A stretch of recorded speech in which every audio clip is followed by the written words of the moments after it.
Once again, we'd like to turn to Song of Solomon, chapter 3 and chapter 7. Chapter 3, we'll read verses 1 through 4. By night, on my bed, I sought him, whom my soul loveth. I sought him, but I found him not. I will rise now, go about the city in the streets, and in the broad ways. I will seek him, whom my soul loveth. I sought him, but I found him not. The watchmen that go about the city found me, to whom I said, Saw ye him, whom my soul loveth? It was but a little while that I passed from them, that is, the watchmen, but I found him, whom my soul loveth. I held him, and would not let him go, until I had brought him into my mother's house, and into the chamber of her that conceived me. Then in chapter 7, verses 10 through 13, I am my beloved's, and his desire is toward me. Come, my beloved, let us go forth into the field. Let us lodge in the villages. Let us get up early to the vineyards.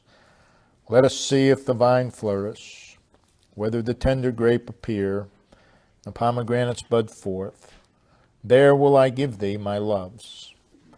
The mandrakes give a smell at our gates, and at our gates are full manner of pleasant fruits, new and old, which I have laid up for thee, O my beloved. Again, two main characters, a man, a woman, taking the position of a bridegroom and a bride.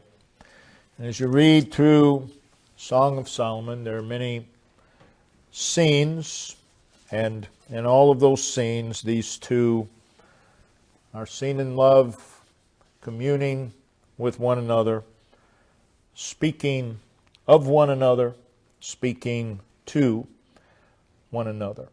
So throughout the book, we see them expressing their love, their respect, their adoration, their appreciation for one another.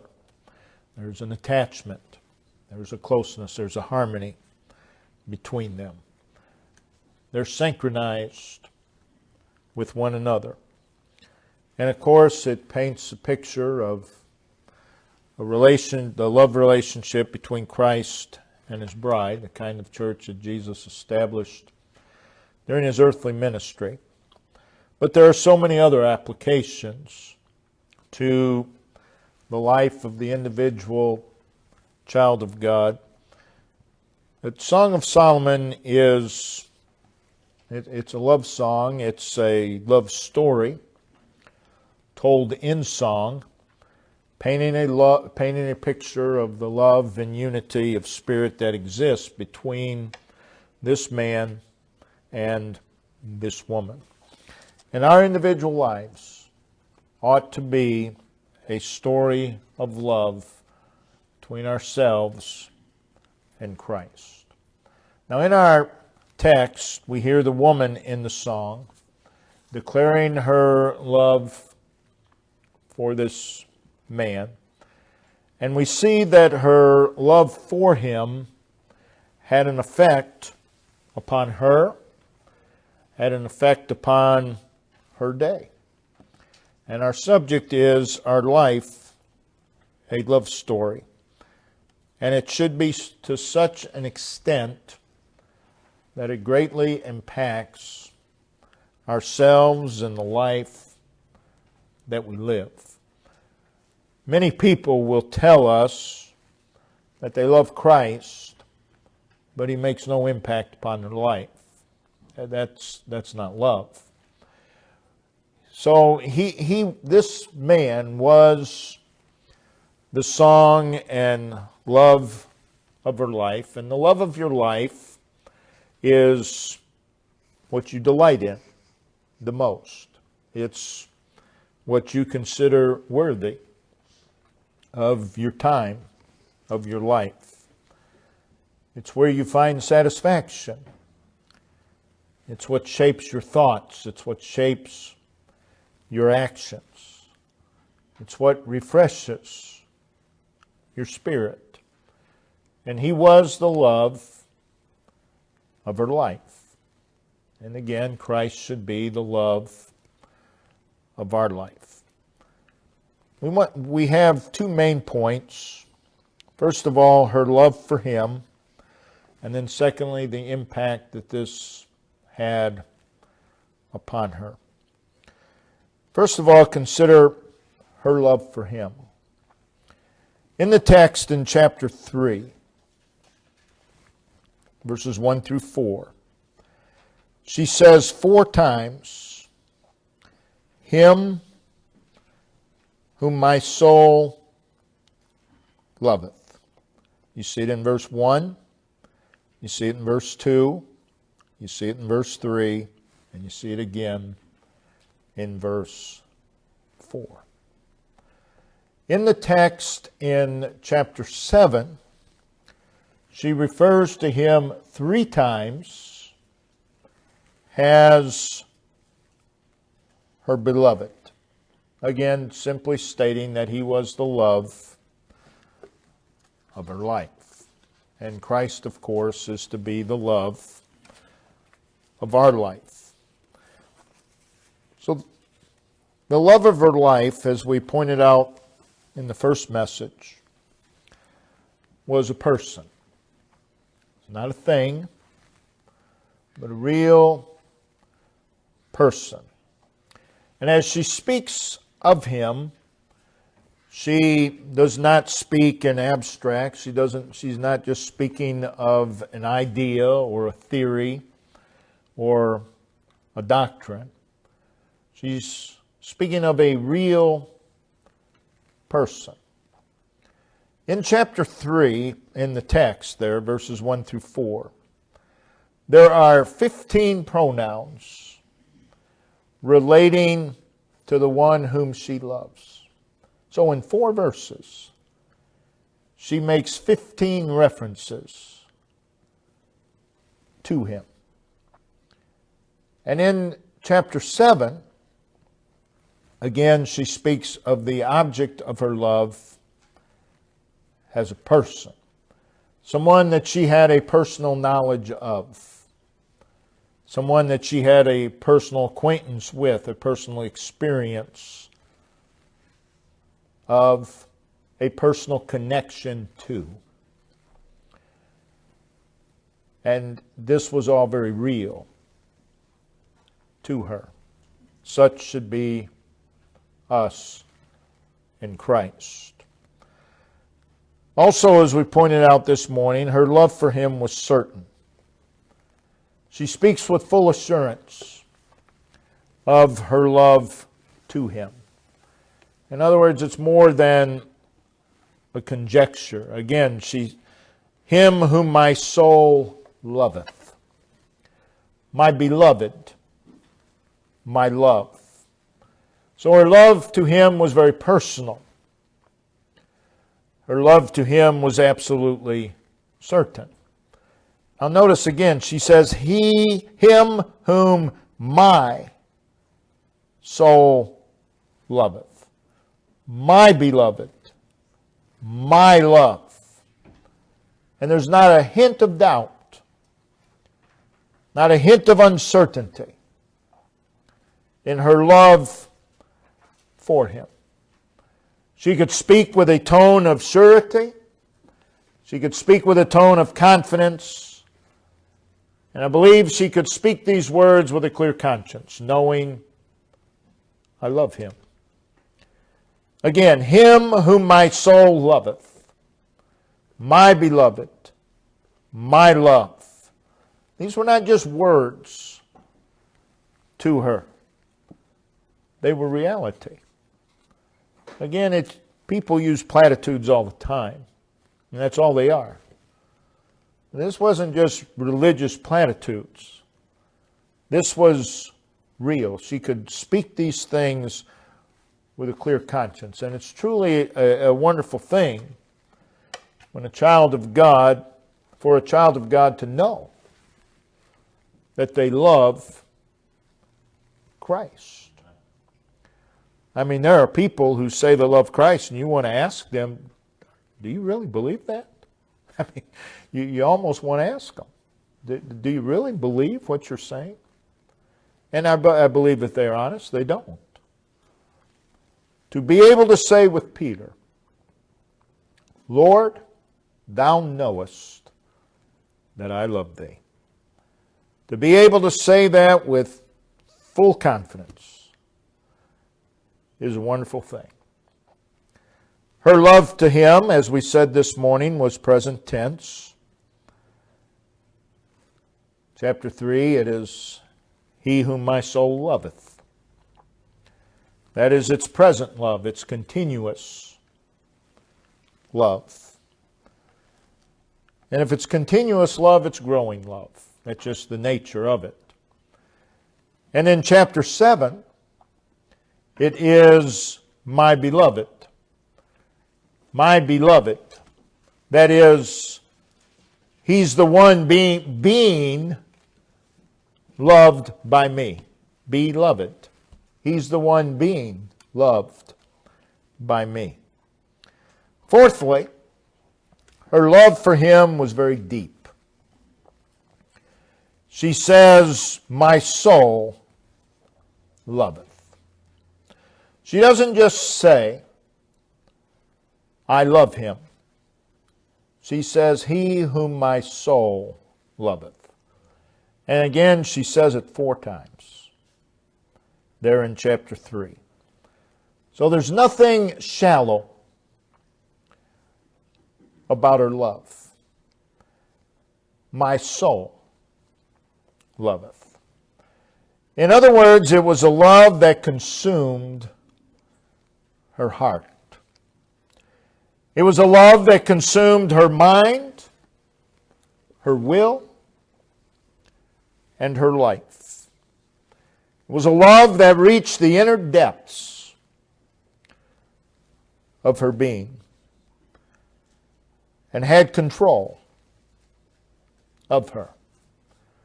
Had control of her heart, had control of her mind, had control of her will and life.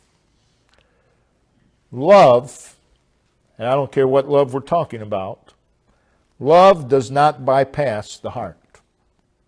If it does, it's not love. Love does not bypass the mind, and love does not bypass the will. For someone to say they love someone, but they always have to have their way, I'm sorry, love does not bypass the will. Love does not bypass the emotions. Love does not bypass life. So this is not some flash in the pan experience when she says, him whom my soul loveth. She's speaking of the fact that she was taken completely up with him. What she's saying is, my love for him is fervent. My love for him is intense. It's a love that flames forth and boils over. In other words, it's a love that cannot be contained. It's a love that cannot be hid. Him whom my soul loveth. She's trying, when she uses the word my soul, she's trying to describe a feeling that she cannot describe. She's trying to describe an emotion that was beyond description. And that's love. It's indescribable. And our love for Christ ought to be indescribable. It ought to be a love without reservation. When she said, him whom my soul loveth, my soul, she is saying, It was a love that filled her life with meaning. Love gives your life meaning. And love for Christ ought to give our life meaning for Him. Her love to Him was public. Chapter 3, verse 3, she asked the watchman, "Saw ye Him whom my soul loveth?" It's public. She's not afraid to declare that she loves Him. In chapter 5, verse 8, she said to the daughters of Jerusalem, "If ye find my beloved, tell him that I am sick with love." Also to the daughters of Jerusalem in chapter 2, verse 7, chapter 3, verse 5, chapter 8, verse 4. Speaking to the daughters of Jerusalem, she referred to Him as my love. So she was unashamed to declare her love for Him publicly. She was uninhibited to declare her love for Him publicly. You have to wonder if someone is not willing to declare publicly their love for Christ. Love is not something you're ashamed of. It is a love that was openly manifested. Again, to the watchmen, to the daughters of Jerusalem. So when she said those words, "Him whom my soul loveth, my beloved, my love," no one had to wonder. When she said to the watchmen, "Have you seen my beloved?" they didn't have to wonder who she was talking about. And when she said the same thing to the daughters of Jerusalem, they didn't have to wonder. And the reason they didn't have to wonder is because they knew. And the reason for that was because she had outwardly demonstrated her love for Him. And they knew. And that should be so of everyone around us. That they know that we love Jesus Christ. Others could very plainly see that He was the love of her life. And when she said, "Have you seen my beloved?" they didn't have to say, "Well, who are you talking about?" They knew, because it was manifested in her life.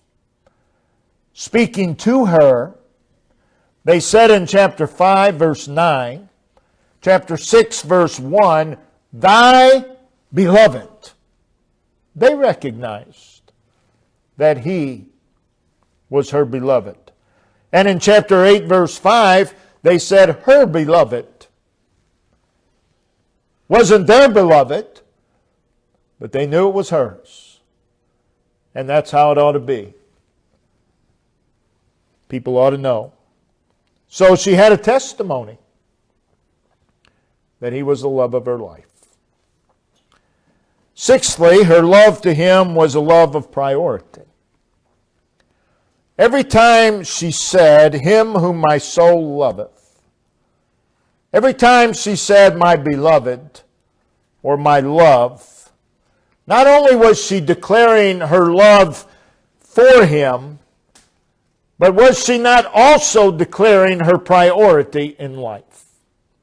He is my priority. It was a love that exceeded all others. And hence, He was the center of her interest. He was the center of her interest. He was the focal point of her life. He was the meaning of her life. And He had a preeminent place in her life. And all of these things would begin to define her, begin to shape her. It would define her motives. It would define her purposes, her viewpoints, her goals, her desires, her pursuits. in life. Love for the Lord will prevent misplaced values. Love for the Lord will prevent wrong loyalties that result in the pursuit of the secondary. Love prevents these things.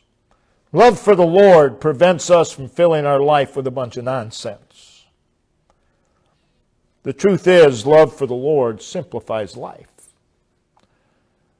Love for a spouse simplifies life. Life gets a lot more complicated for a married couple when other loves enter the picture. Things stay pretty simple when there's one love. So let's look at the impact that this love had upon her.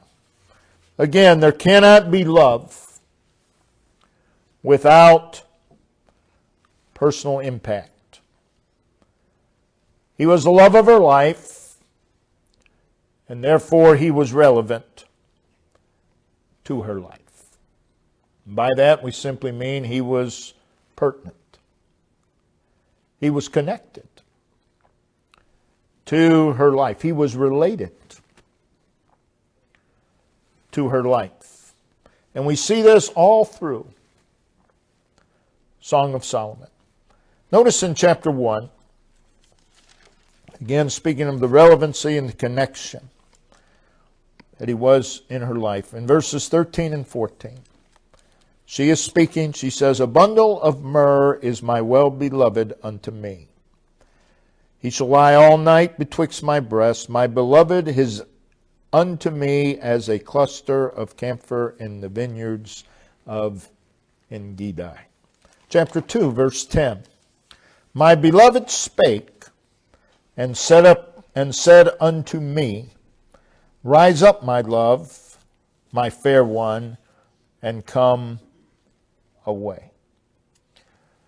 She says, "My beloved unto me." My beloved unto me. There's a link. There's a connection.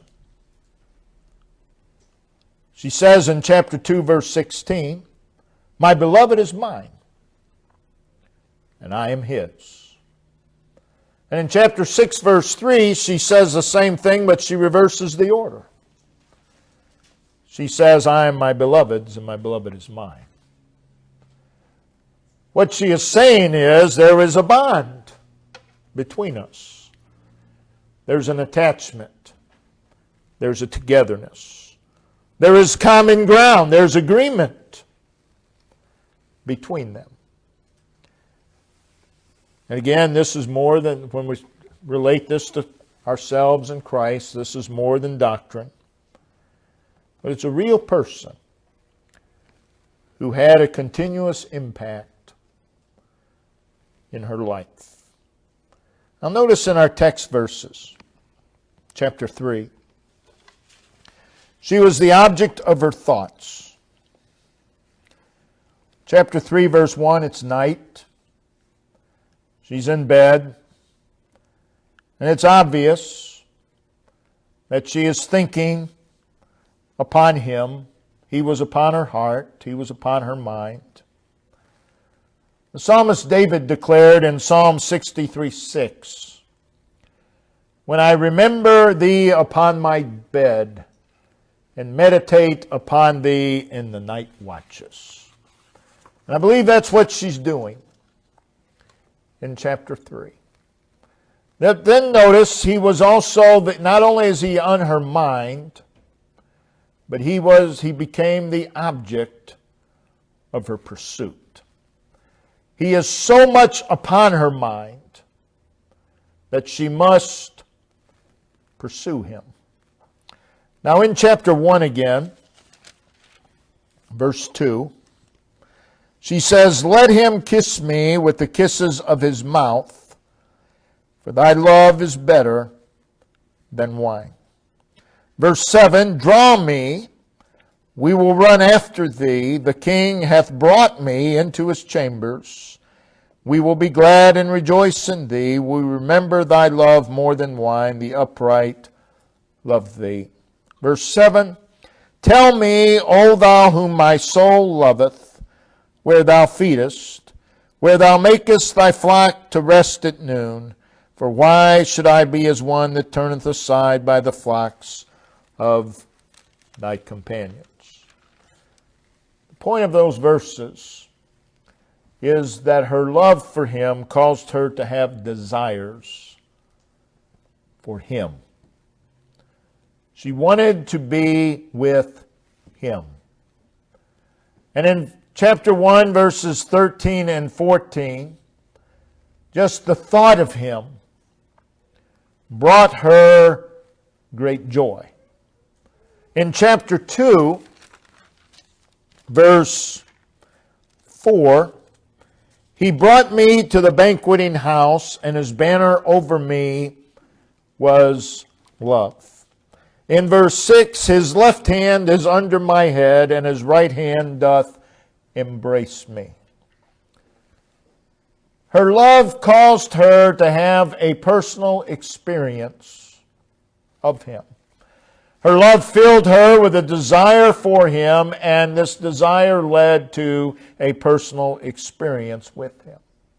She knew him. She knew him. A lot of people profess Christ. They do not know him. They may know of him. They may know some things about him. But you can know of him, and you can know things about him that will not save your soul. You have to know him. You have to know him. In chapter 5 and verse 9, again the daughters of Jerusalem ask that question, What is thy beloved more than another? In verse 10 we hear her say, My beloved is. Followed by a description of him. And as we saw earlier, a very definite description, very particular description, speaking of his features. And her summation of it all was, He is altogether lovely. So again, back in chapter 3, verse 1, it's night. She's in bed, and she twice says in verse 1, I sought him. I sought him. And both times she says, and I found him not. So she realizes that there is a separation. There is a distance between them. And because of the love that she has for him, because of the attachment she has for him, she knew that things were not right. People all the time that profess Christ, they'll talk about love or whatever, and they'll say, well, I don't feel that way. Well, why don't you? You need to ask yourself that. Why don't you? I don't feel convicted about him. Well, why don't you? If there was an attachment to him, you would.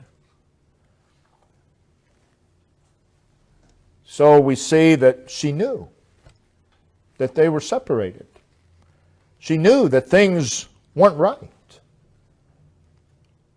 And I contend that one who loves the Lord, they know when things aren't right. They know it. Because of love for them. But because of love for him, she could not be content in such a state. And that's why she continued to seek. I sought him, but I found him not. But she couldn't leave it there.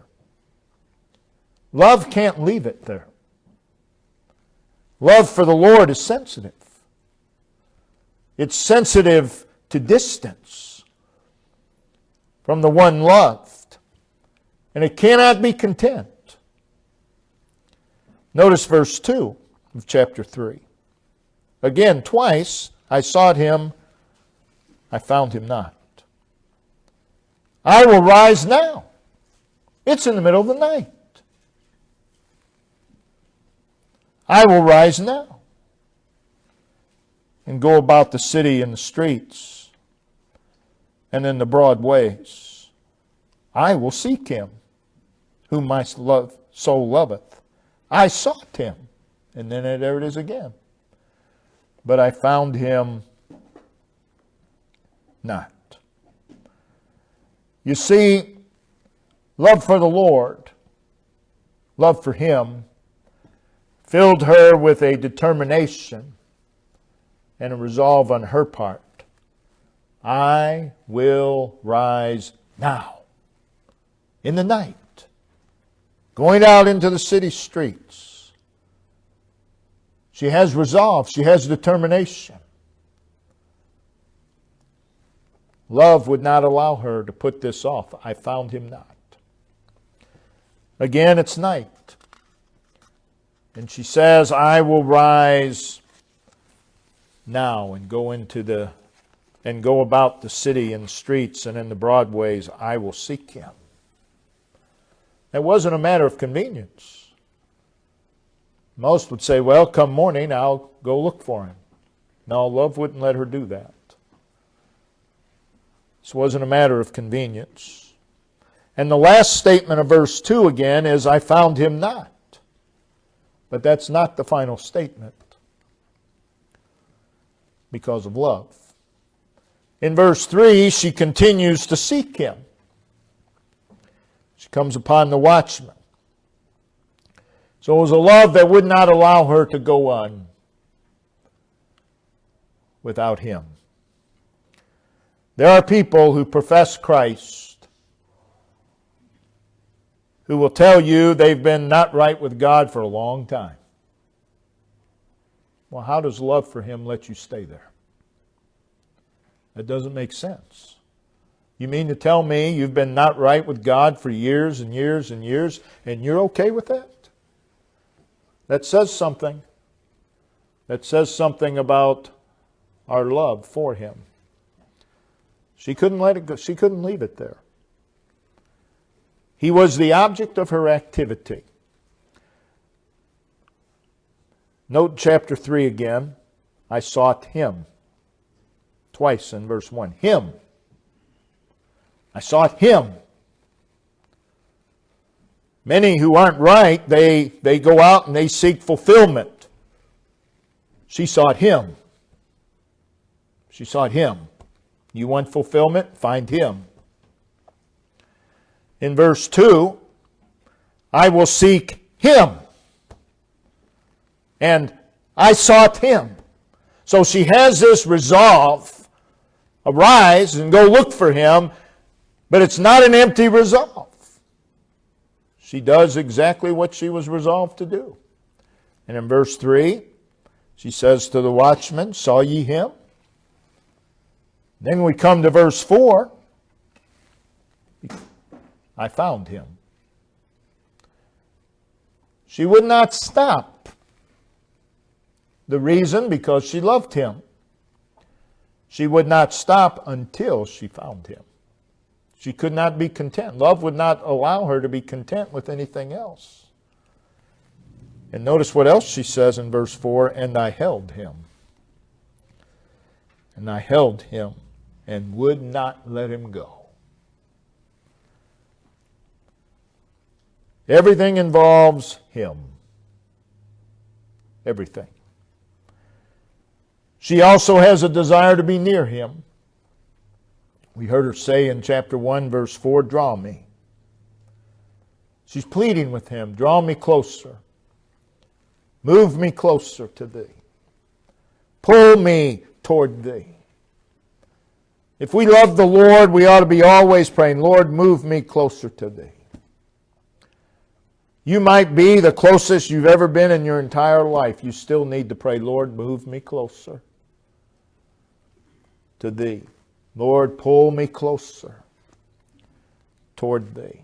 Draw me, tug at me, move me closer to Thee. It is a plea and a cry for Him to do something on her behalf relating to Him. She wants to experience Him more. That's what love is. She wants to be more identified with Him.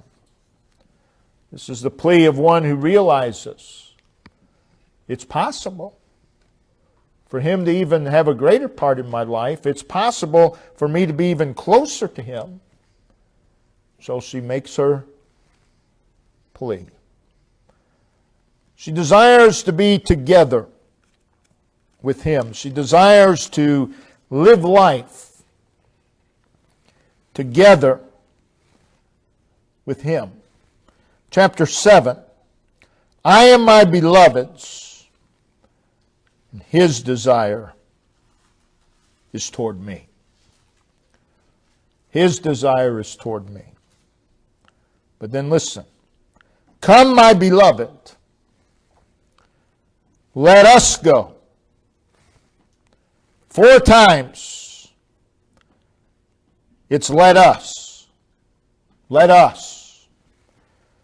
Let us go forth into the field. Let us lodge in the villages.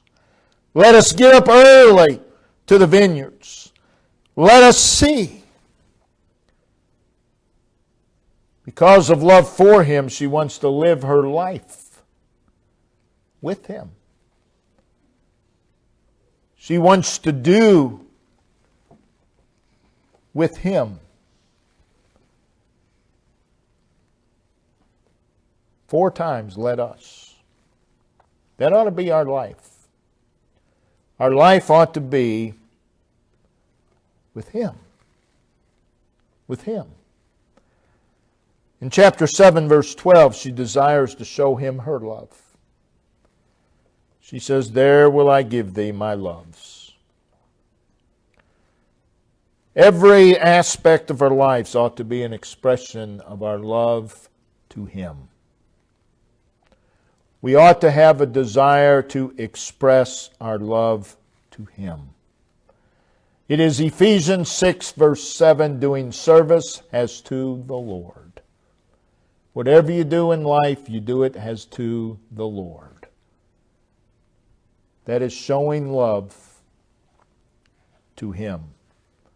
Our lives ought to be the articulation and the demonstration of love to Him. It should be a love story between us and Christ. Our lives should not be about circumstances. Our lives should be about Him. And our lives should declare, I love Him. Our lives should tell a story of Him, shaping our thoughts and actions, renewing our faith, refreshing our spirits. Our lives ought to be a celebration of who He is. A true love story. Our lives ought to be filled with precious memories of Him. Him. Love always has precious memories. And our lives ought to be filled with precious memories of Him. Of Him. As you look at this woman in Song of Solomon, her love was not perfect. Neither is ours. But as you look at her, you see the glow, the passion, the excitement, and the joy of her love to Him. We see her talking to Him. We see her listening to Him. And our lives ought to be marked by the same thing. There ought to be a glow. There ought to be a passion. There ought to be an excitement. There ought to be a joy. We talk to Him. We listen to Him. God's people would be much better off if they spend a lot of time listening to what He says. And He's always talking. He's always speaking. Sometimes He may be whispering it, but He's always speaking. It would be wise on our part to always be listening. So again, is He the love of our lives? Is that love demonstrated in our lives? Brother Dave, if you'd come and lead us in verse song.